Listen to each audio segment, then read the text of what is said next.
We will potentially have some more members show up. We certainly will have some online watching the proceedings. And so we will start our committee meeting with requests for bill introductions. Do any of the committee members have requests for bill introductions? Seeing none, are there any requests from the audience for bill introductions?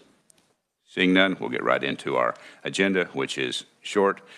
I was going to say brief, but not necessarily, Mr. Secretary. It may or may not be brief, but we will find out. But we will have an update from the Kansas Department of Agriculture, and Secretary Mike Beam will be our conferee. Welcome, Mr. Secretary, to the committee.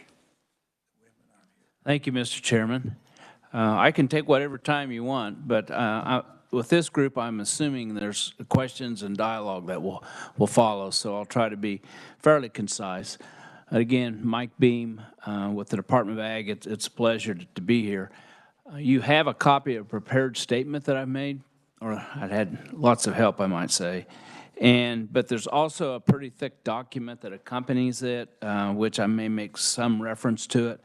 But we think this is a pretty good resource with looking at not just the Department of Ag, but Kansas agriculture as well. And there may be some reference to that as we go along. But I like to tell people, remind people that agriculture continues to be Kansas' largest industry and economic driver. Our economist works with a program called M-Plan, and we've identified 72 sectors that fall in the food and food processing.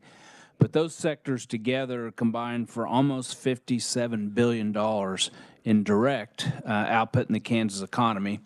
The top 5 sectors are listed in the report that I've attached. I think the top 5, if I can remember in order, would be beef cattle production be number 1, animal slaughtering is 2, grain farming 3, 4th is further processing and meat, and what may surprise a lot of people, the 5th largest sector is pet food, and it continues to grow and be a very economic driver. But all these sectors make up about 13% of the Kansas workforce. Kansas is also a powerhouse nationwide in agriculture. It's the 5th largest state as far as value of ag production. And a lot of that, if you look at the map and the heat map, a lot of that comes from the western part of the state, which I'll mention here a little bit later. So one of the annual activities that we have is called the Growth Summit. And if some of you may have been to that, we have that meeting usually in August. 300 or 400 people will attend. And this year we've heard throughout the last few years, a couple of the biggest challenges is water and workforce. So this year we focused primarily on those two, and we broke out in tables. People could, in groups, and people could, give us their insight, and we collected a lot of information. But the shortage of trained workers was mentioned as a pretty big concern. And that cut across all the sectors, beef, pet food, poultry, pork, ag equipment manufacturers, meat processing, et cetera. And then, of course, it was mentioned, and it continues to be mentioned, that the industry would like to see some immigration reform at some point, particularly for long-term visas for ag workers. As I mentioned, we focused on water, and we actually had a presentation about the economics of water and looking at the future.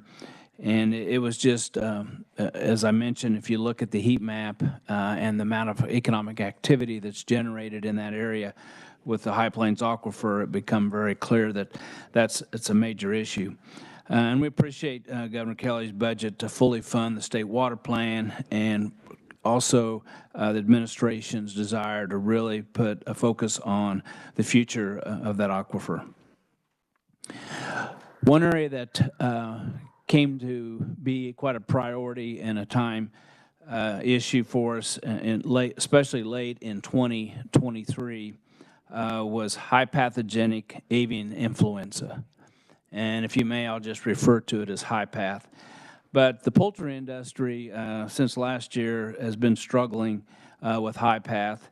All but 3 states have had positive cases, and it's impacted over 81 million domestic birds, 450 commercial flocks, and at least 600 backyard flocks across the country.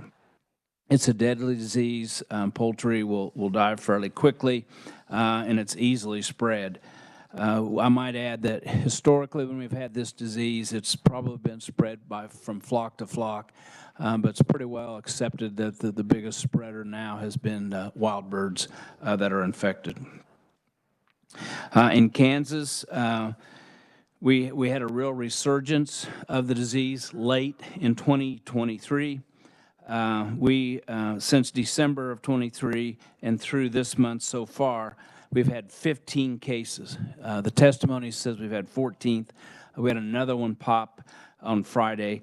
The emphasis this fall, has been on egg-laying facilities in McPherson and Rice County, and also game bird facilities in Mitchell County. The result of these have been a pretty big hit to those folks and those owners, and it's been a pretty big challenge for our animal health staff who work in conjunction with USDA and the poultry owners to as quickly as possible depopulate those in an approved, humane manner, and then, of course, dispose of them in a proper manner as well. So it's continues. We hope that this cold weather will drive and finish the migration, and maybe we can get a little bit of a breather for the rest of the winter. Along that line, we were not totally unprepared for this because the agency just had its 10th annual foreign animal disease exercise, and ironically, we had this scheduled for quite some time, and at the same time we started with the exercises when the large poultry operations started breaking with high pass. So we actually were doing an exercise on foot and mouth disease at the same time we were responding to real life situation, particularly in McPherson and Rice County. But our exercise, we had at least 175 participants. We had 53 agencies involved, organizations, associations, 20 state agencies, 8 departments of ag from other states, 6 federal agencies, and there were some members of the legislature that were there. I would say that responding to foreign animal disease will continue to be a priority, and it always requires us to prepare and have this exercise. One of the factors that we include is we encourage department staff, even if they're not employed by the Animal Health Division, to participate in the exercise. So we get kind of a cross-section of employees that will devote 3 or 4 days that week to it. But as you have turnover, some of the more senior ones are retired or moved on. So it's important that we continue to bring those new ones on board and train through that exercise.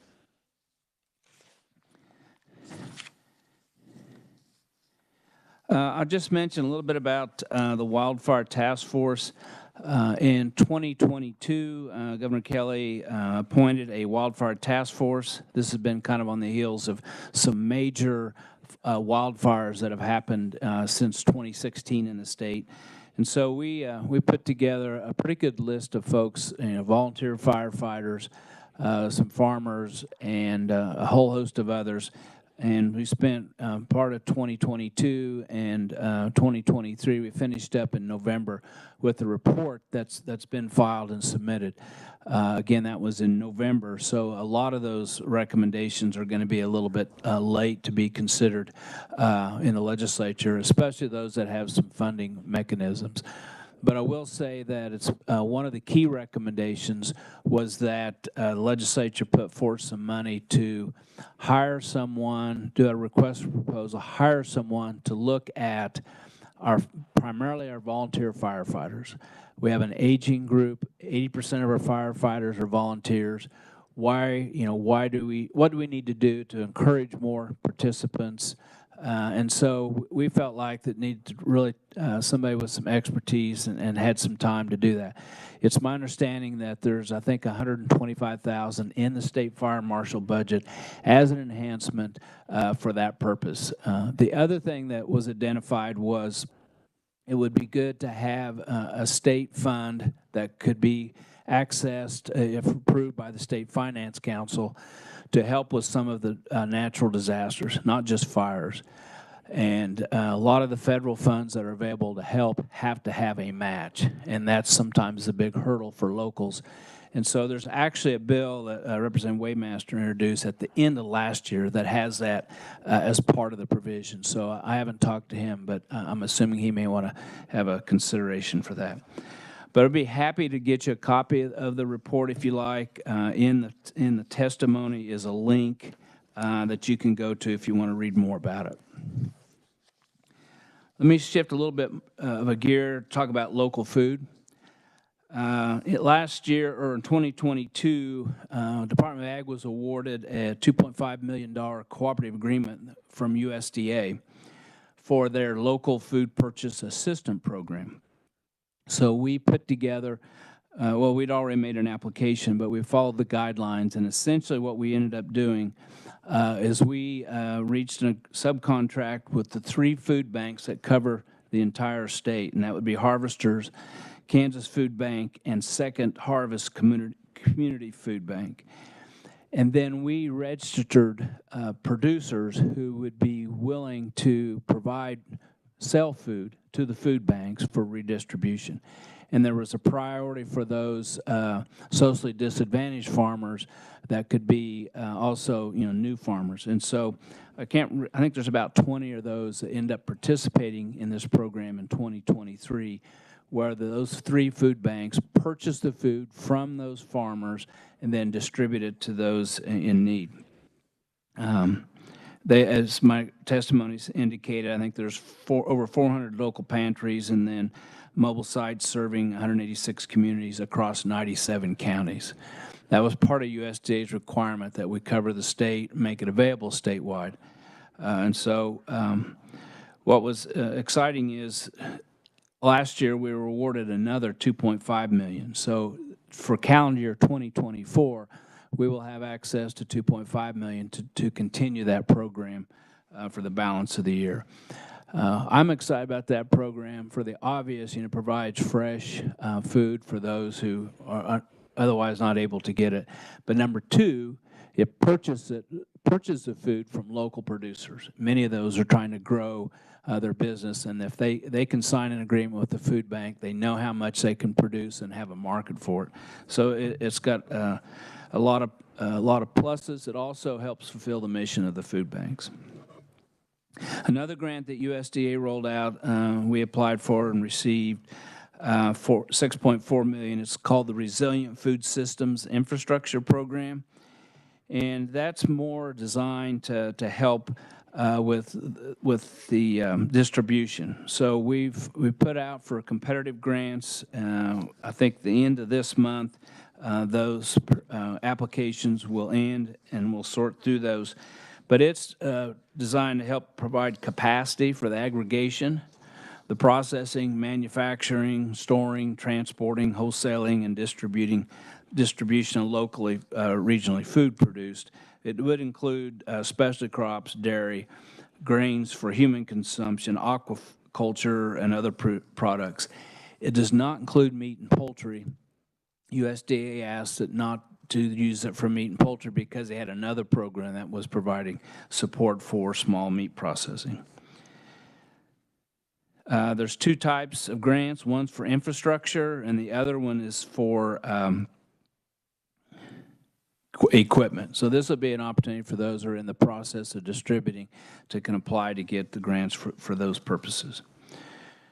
An ongoing program that we administer is a specialty crops program, but many of you heard From the Land of Kansas, and a lot of the local food efforts are focused through that program, but that program is 45 years old. It's the state's trademark, and at this point we have about 440 members. That's all listed in the document that I provided you, but there's farmers markets, there's individuals, there's farm machinery, equipment dealers, restaurants, agritourism, and a whole host of others. But separate is the Specialty Crop Block Grant that we administer. It's not a new program. It's not near the size and scale of these others, but it is helpful in individuals or groups to move forward. One of them that was funded in 2023 was a school-based project in Coffeyville's public schools and the Mays Public School. And there's quite a bit of media attention to the one in Mays, where they're actually in the school system and using equipment to grow primarily leafy vegetables. The students help out, and then, of course, they use that in their schools. There's more information about that in what we've handed out. Mr. Chairman, we have a statutory obligation to present a Ag Marketing Division annual report, so that's included in the documents that I provided.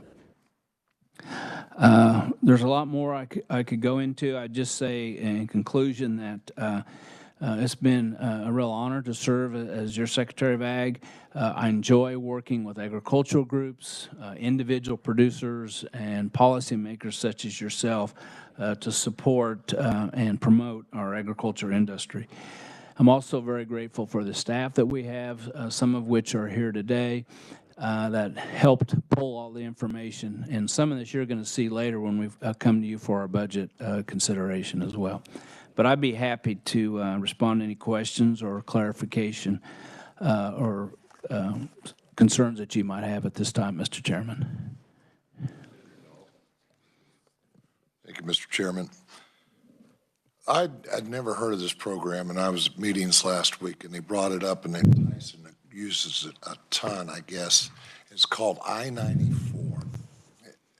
And it's, sure you're familiar with it, but it seems as though why haven't it's, bring in immigrants or migrants coming over to work in Tyson's and things like this. We lack so many short employees at feed yards back home and all our agribusinesses.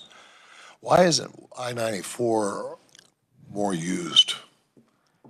Why is it not more used? Yeah, why? Because I've never even heard of it. And at Tyson, I get a lot of information from Tyson, and I never heard of that because we have the largest plant in the world there. Yeah, it might be the refuge program. At this point, I'll look into it, but my hunch is that it takes quite a bit of sophistication to walk through this. It takes a lot of what? Sophistication. So Tyson's got, and a lot of these larger companies have a really strong HR department. They know how to work through the system, the paperwork, and all that's required. So it's not really feasible for someone needing 1 to 3 employees, but as feasible. But I think that's the main reason, that they've learned to work through that system. And I know they're always, they're probably being audited quite often, and it just is a better fit for them than I think most everyday employers. But we'll check into it. Thank you, Mr. Chair. Secretary Beam, kind of on the coattails of what Senator Dahl was talking about, one of the things that I remembered from the water session that we had during interim, and excuse me, you didn't put it in your highlights, but I see that it's in the expanded thing here, that immigration reform would be huge, especially, I suspect, for Western Kansas. What can we as a state, or you as a department, do to enhance that so that workforce isn't so much of an issue? Well, it's a federal issue, and from what I can tell, I think for the most part, our delegation would prefer to have something, but it's caught up in a lot of other highly political issues. So I'd say, using your influence that you can at the federal level is about all I could think of right now. Okay, it's about what I expected, but it was brought up pretty succinctly by the one speaker whose name I don't remember right now, but yeah, that would be great. And I didn't have a chance to go through your expanded information here, but on the specialty crops, I didn't notice anything about hemp. Yeah, I'm not sure we put anything in. I would just say our licensees numbers continue to decline. When we first started, there were 213 of them. In 2019, we had 40 of them in 2023. So those numbers continue to decline. There is more interest within those now for fiber, and grain has become more of an opportunity. But it is a challenge for us because that program is that we provide we issue the license, make sure the background checks taken, inspect the fields, help do the lab work on the product, and we've been doing that with 2 people, and it's fully fee funded. So it's starting to become a real challenge on the future as your number of licenses drops down considerably. Right. So this is potentially a viable crop for Kansas. What grows along the roadsides and along the streams, you just about is impossible to eradicate. So why not monopolize on that? Because there is money to be made in it. Could it be that perhaps we haven't found the right way to support the industry? Or what can we do? What can we do to support hemp better? Well, it's, all comes down to market and demand. And I've always said that if there's a market for an agricultural grown product, and if it's profitable, our Kansas farmers will outproduce, will meet that demand. So I don't know. We've struggled ever since the program started. How do we make a market? How do we grow a market? And there's probably been more efforts made, more success made by the individuals who have started in the processing side of that. I'm not sure. I'm not sure. I've asked myself that many times. I suppose we could do a lot more research, but again, there has to be some profitability to grow that. And one more quickly, the idea of food for pets or companion animals. Obviously, we can't do livestock yet, not without the feds okay on that. But is that something that we could promote, enhance in some manner?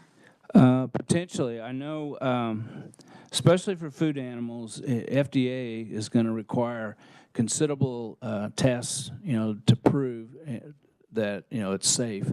It has to be helpful for people to add that. It has to be a good product. And there's even some discussion about whether it really is approved for pet food in some cases. I think in some cases they've determined that it isn't a problem, so they just kind of let it progress. But if it's beneficial, nutrition-wise or health-wise, and if it's proven, then there'll be a market for that. Because pet food, as I mentioned earlier, is a really fast-growing industry, not just in Kansas. Senator Fagg. Thank you, Mr. Chairman, and thank you, Mr. Secretary, for your presentation. I've got a question and a follow-up, if I may, Mr. Chairman. As I was reading, I heard the word kind of in the middle of the local food purchases, disadvantaged farmers. Can you give me a definition of a disadvantaged farmer?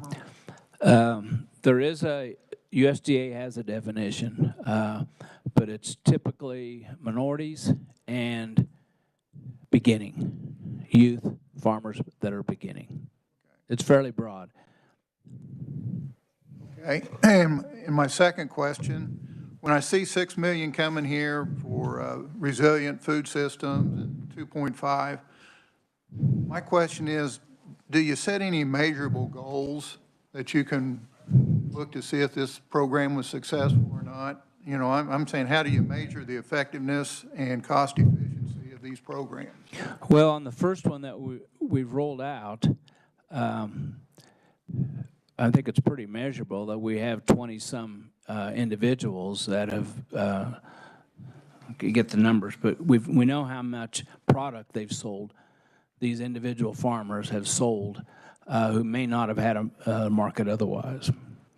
So, and then we could get you the number, I think the number of people who received that food. So, you know, I don't know how many watermelons or tomatoes that is, but it's provided new opportunities for those who've registered as farmers to participate, and there'll be more of them in 2024.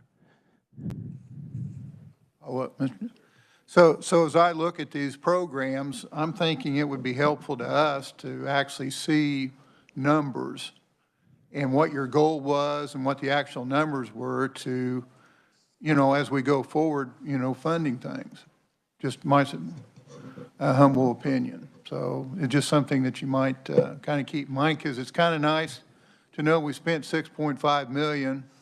Did we get the bang for our buck? That's the question. And it's kind of nice to see that on So the side. yeah, when we come back to our budget committee, we'll provide that. We're not going to be able to provide you a lot on the 6.5 million because the applications, oh, we might. The applications close at the end of this month. So we can kind of give you a feel for how many applicants and how many dollars that they've applied for and what types of purposes they were wanting to use it for. But on the local food purchase program, we can provide you all kinds of data on that. Thank you. Senator Reichman. Thank you, Mr. Chairman, and thank you very much, Secretary. As you was going through this list of information, just one thing after the other, I thought it was very well presented, a wealth of information. Obviously, the ag is such a driver or force in our economy, and Western Kansas is a big part of that, the matter for beef to whatever. I just have a real simple question. Obviously, when we have diseases that run through animals and birds and whatever, and I liked where you was trying to head them off, emergency and that type of thing. But you did mention that a lot of diseases is coming from the wild animals or the birds and whatever. And we have in a few cases that are starting to spring up to our section, domestic. My question is real simple. How are the wild ones spreading the diseases to the domestic ones? Thank you.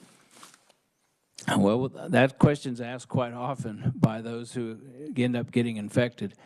I would say that we had a round of this in 2015, and it was pretty well determined that a lot of it was spread from flock to flock.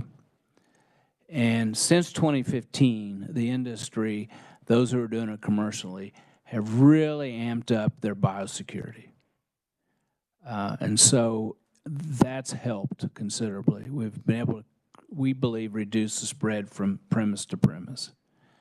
In fact, there's been a few cases where not far away, the same owner had one barn become positive, the other one didn't. In some cases, they still depopulated because of the risk. But we're most vulnerable in what we call backyard flocks because they're more outdoors. And if you have wild birds, you don't know if it's a dropping or water or what it is. So, you know, there's a lot of backyard flocks that we probably don't know about that's had the disease. And so that's the most difficult challenge, is it's education, awareness.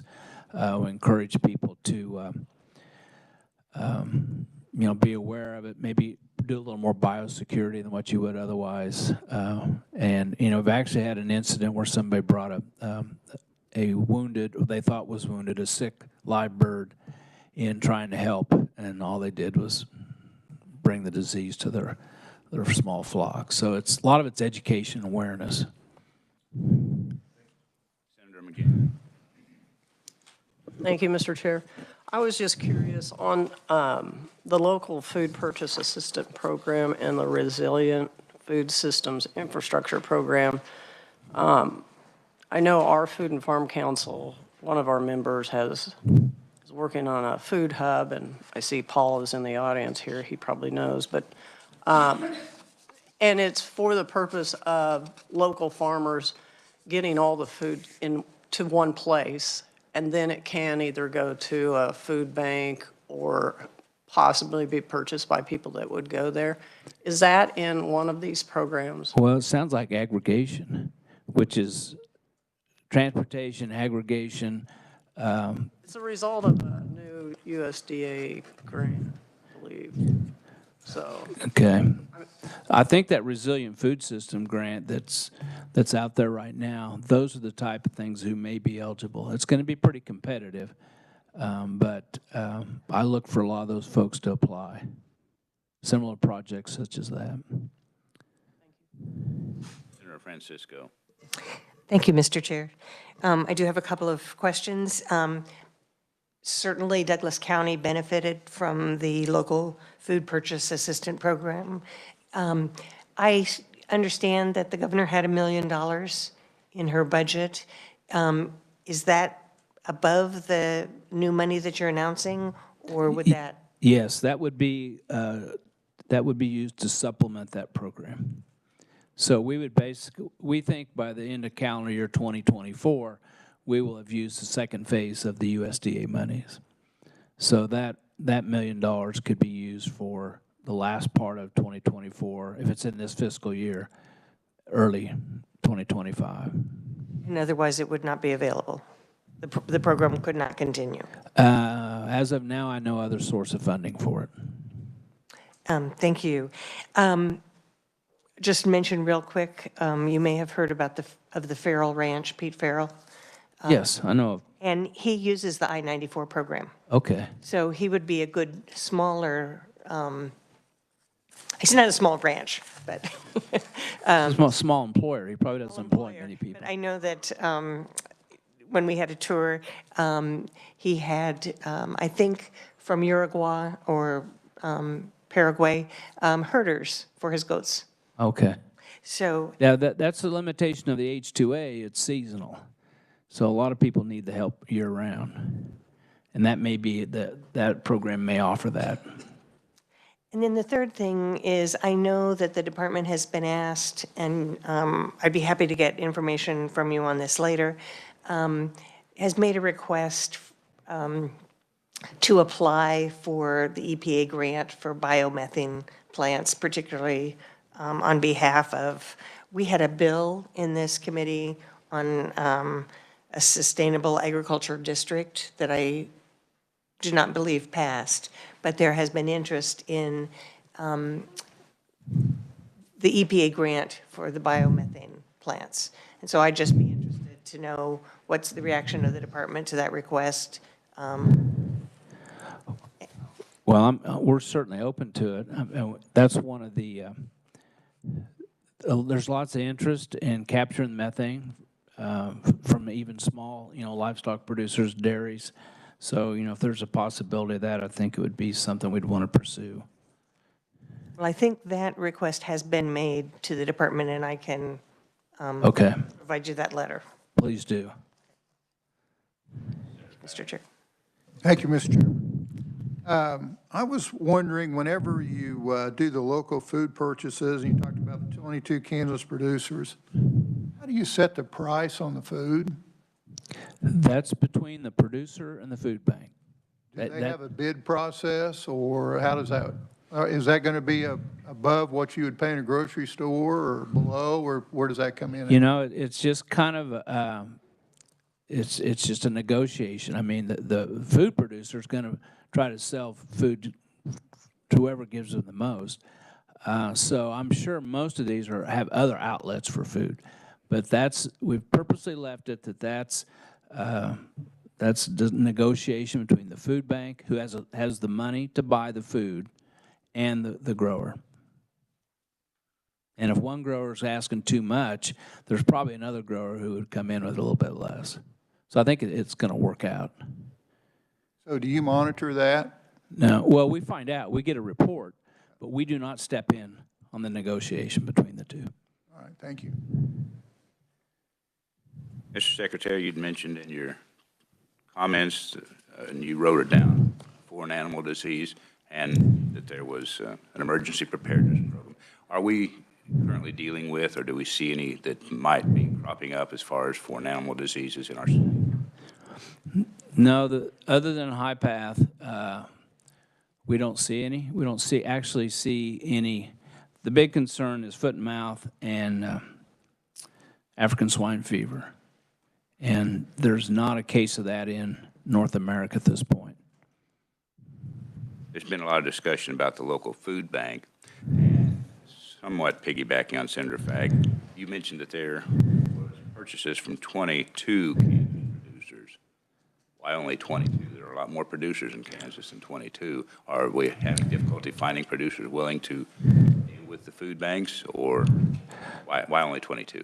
So we put out several notices, but we have to have the producer registered and approved so that we get a report from them. So at this point, 22 have went through the process. I don't know how many applied. I think most of them, it's pretty easy to meet the requirements. So and then we provide that list to the food banks. And there's an opportunity for more people to get signed up here before the growing season this spring. On the local food bank program assistance, it sounds like this was relatively new. There were some federal money, some grants, and so the program got started, it's rolling, and then from what I heard, correct me if I'm wrong, the feds are likely to discontinue their funding, and so it's either up to the state or it goes away. Yeah, I can't speak what USDA and Congress is going to do in the future, but that is a possibility. If that happens, I would like to think the benefit is that there's food banks who've learned to buy direct from local producers, and there's local producers who have learned to gain to market. So it'll be a hit not to have that, but those funds to do it. But I think part of the reasoning is to give a stimulus for that type of those type of transactions. Mr. Secretary, it just sounds like to me another situation where the federal government started something, kind of promised, let's do this, and then all of a sudden they back down. Now it's on the state. And there are other potential programs, but that's not for you to comment on. That's just the chair's comments. Okay. Further questions of the Secretary Committee? Senator Francisco. Thank you, Mr. Chair. This program was, I think, initiated, was it in 2020, the assistance program, and was it in response to the pandemic? Well, I'm pretty sure the pandemic and stimulated support and created this program, but I'm pretty sure we got we were on the first level, so it was, I think states could apply, I believe, in 2022. 2021 or 2022. I can check on it, but I think it just started within the last couple of years. There's probably been other programs out there that help purchase food, but not one that's designed to purchase from a farmer directly. So I'd be interested in understanding those dates, especially if we talk about this in the budget, to know, because I had understood it was a federal program in response to the pandemic, and that's maybe why, they made sure it was happening during that time. But I do think that the results and the opportunity for more fresh food was important. I also know that we have a lot of producers, but not as many specialize in fresh fruits and vegetables as soybeans and corn. So the food banks are probably buying more of the fresh fruits and vegetables. And there's honey, there's meat. I mean, there's all kinds of locally grown food products. Mr. Secretary, appreciate your presentation, appreciate you being here this morning. We will have the opportunity to spend some time with you and your staff as we look at the budget and how we may save taxpayer money on your budget. I might add, we've also brought a magazine called Kansas Agriculture, I think is the name of it. It's oh, you've got it, okay. So Take that when you go to the doctor, take one and leave it in the waiting room. That's what I do. Thank you, Mr. Chairman. Thank you, Mr. Secretary. Committee, I would urge you to spend some time perusing the information that the Secretary provided for us. There is some budget information on there, solicits a lot of questions from the chair, and so I will have conversations with the agency, but I would also urge you to spend a little time looking, because we will have the responsibility / privilege of dealing with the Kansas Department of Agriculture's budget and making a recommendation to the full Ways and Means Committee. And so if you can get a little information ahead of time, because it seems like, from my perspective, frustratingly so, we don't have a lot of time to look at budgets like I would like for us to. So I just thought I'd give you a heads up to go ahead and get started on this agency budget, and we will have a few other agency budgets as well. I have nothing further for the committee, and so we are adjourned. Thank you for being here.